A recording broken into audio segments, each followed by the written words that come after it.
Hello. You must be my 5 o'clock appointment, right? You are... Yeah, great.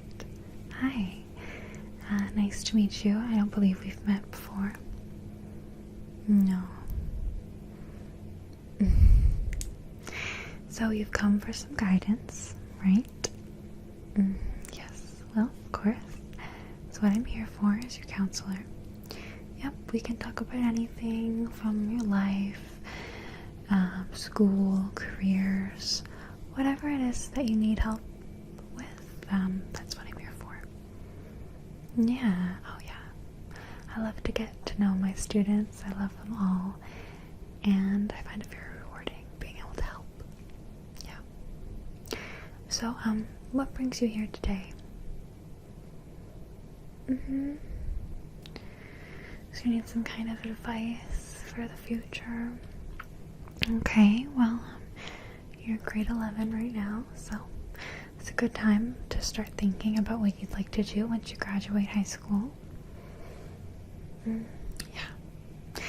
And I think I always like to remind all of my students about this, but there really is no hurry. Plenty of people don't go to a school, post-secondary, right after high school. It's common to take a year or two off in between, or even more common to just not go to post-secondary education. There are a lot of other options, and of course we'll talk today, but I see students time and time again who go to a school after high school in some kind of program that they're not really crazy about. They just kind of do it because they don't know what else to do. And I think especially with college and university being so expensive nowadays, I mean, in my day, it's a lot cheaper than what you guys are having to pay.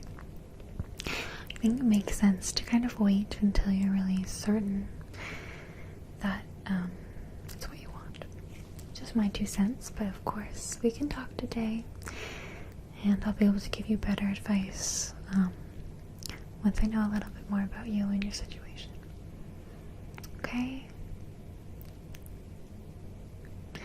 Alright, so I guess I'd love to know, without looking at your file or what classes you're taking or anything yet, what you think you'd like to do as of right now. Do you have any thoughts for the future? What kind of career you'd potentially like to have, or what field you'd like to possibly be in? Okay. Okay. So you're not too sure? Alright. No worries. It's very hard to decide. Another thing that's also good to remember, a lot of people go to post-secondary school for a particular program and then end up in a completely different career. So you don't have to decide your entire life and future right now. Okay? Don't put too much pressure on yourself. Alright, well, what are some of your favorite classes? Maybe that'll help us. English? Sure. Any else? Art? Okay. Okay. Well, why don't we take a look at your status as a student? Can you just remind me how you spell your name? Last name? Okay. Yeah, there you are. Okay, so I'm just gonna pull up your record. Alright. Just seems you're a pretty good student. Yeah. No kind of red flags that anyone has given you. So it's a good sign as far as applying somewhere in the future. Alright, yeah, I can see here you've taken art every single year. And also some kind of extensions of that. More digital art, like photography and things like that. Do you like those classes? Okay, that's good. Yep, again, there's English. creative writing. Very nice. And those are all pretty good marks as well. Okay. Well, as much as some people kind of say that art, writing is going to end up in a career, it's actually very untrue. Especially those two skills combined. There's actually a lot of really amazing things that you could do. So I'll give you some pamphlets on some of these. Some career options that you maybe have not thought of. There's obviously marketing, both from the literary side or the visual side, drawing, logos, graphic design, and those kind of things. Okay, you can write children's books if you're into kind of creative writing, right? You can draw it and write it. Perfect mixture. What else? I know I had some other things on the tip of my tongue. Of course, you could also do things like communication. So again, that's kind of similar to both literary and art kind of combined. You could just go to school for more of a fine arts program, or a more focused aspect of art like photography or film, TV, radio. Anything along those lines would be great. Digital media, you could do animation.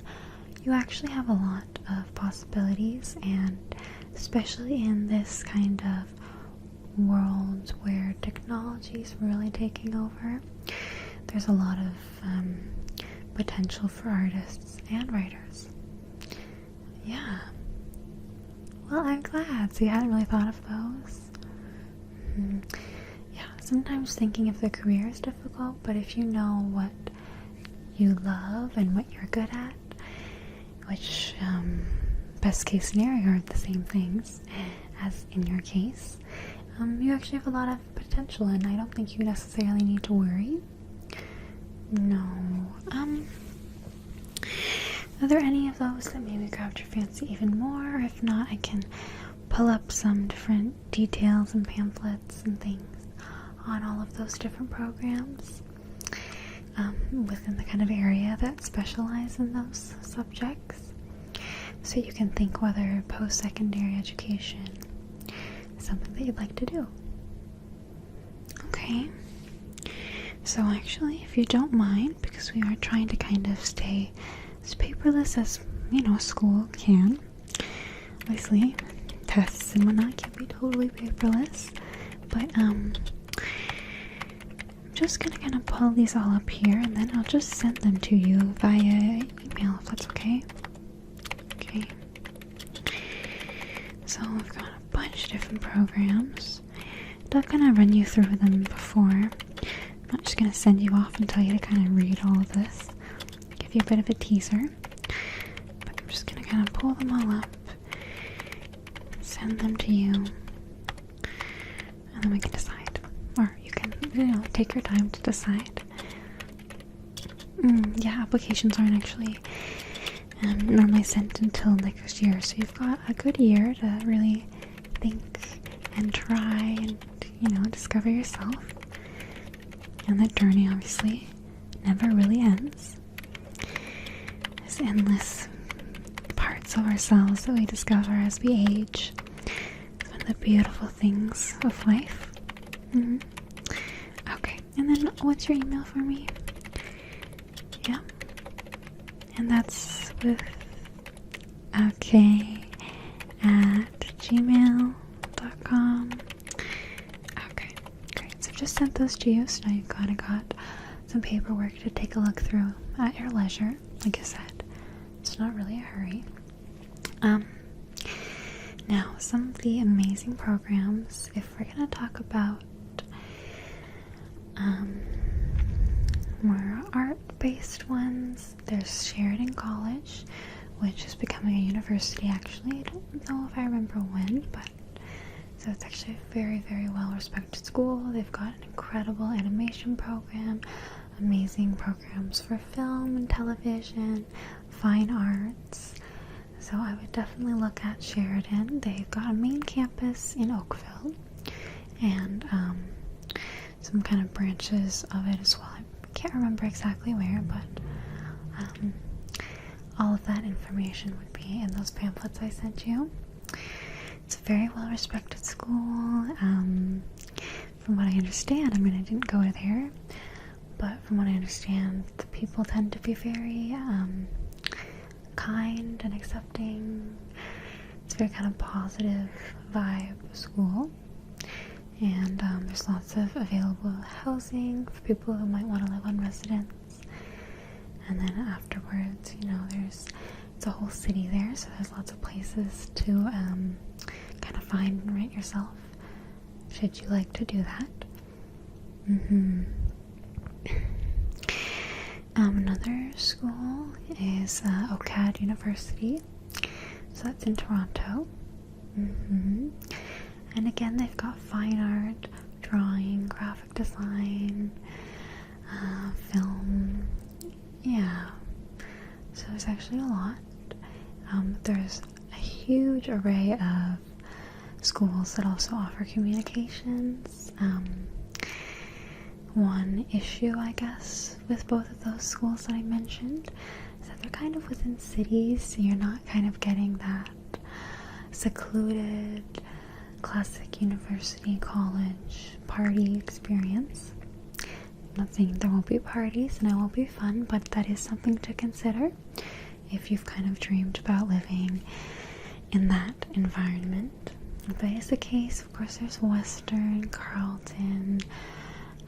There's plenty of schools in the area that you could look at for more of the communication-driven side. But I will warn you that that's going to be more focused on the literary aspect of yourself. You can obviously throw in art here and there, and there's some art history classes and things that you could take, but it's going to be a lot less hands-on and practical kind of experience than something you would get from, say, OCAD or Sheridan. Okay. And on the whole, I would say colleges are more hands-on. There is kind of this stigma, I guess, that college isn't as prestigious or good as a university, but that's actually really not the case. They both have their pros and their cons. College, like I said, is very hands-on, so you're going to get that practical experience that in the fields that you're kind of seeming to be interested in, like marketing and digital design and whatnot. You know, practical hands-on experience is what you need. You need a portfolio and experience to be able to kind of find a future in that field, whereas university, it's a lot more liberal based, lots of electives, lots of readings, less hands-on, but still very valuable. You'll definitely learn a lot in either scenario. Yeah. Okay. Other things, I guess, if you're looking for school, we can talk a little about scholarships and funding. Now, I know this is always kind of a difficult subject, but do you know if you have any savings, or whether your family, your parents, guardians, if they've put anything aside for you? Okay, so when you feel comfortable and ready, I would recommend talking to your parents about that. Also, depending on your parents' income, that will determine, I guess, how much money you might be eligible for as a kind of scholarship. Somebody who makes a lot less is going to be eligible to get a lot higher of a scholarship.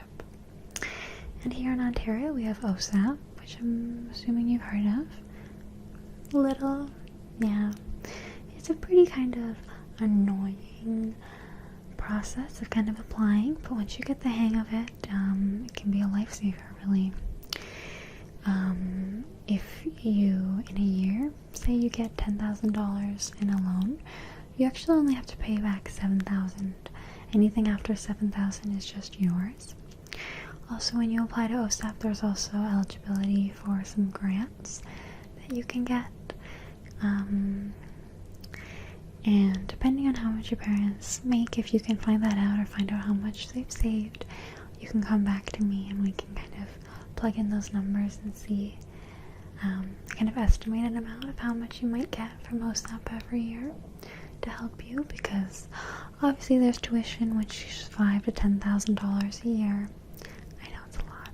And then if you're going to be living either on residence or even just in your own place, that's going to add another $10,000 a year. So it's not a cheap thing to do, but if you feel it's the right decision for you, as it is for a lot of people, then we'll definitely talk about your options regarding funding.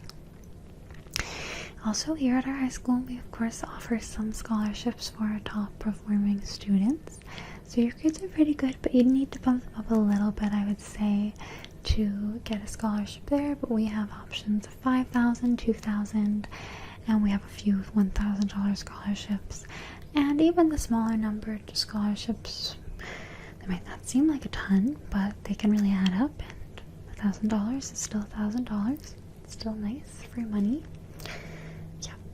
So if you want to apply for that, I can kind of run you through how you do that. But again, the application for that is also next year.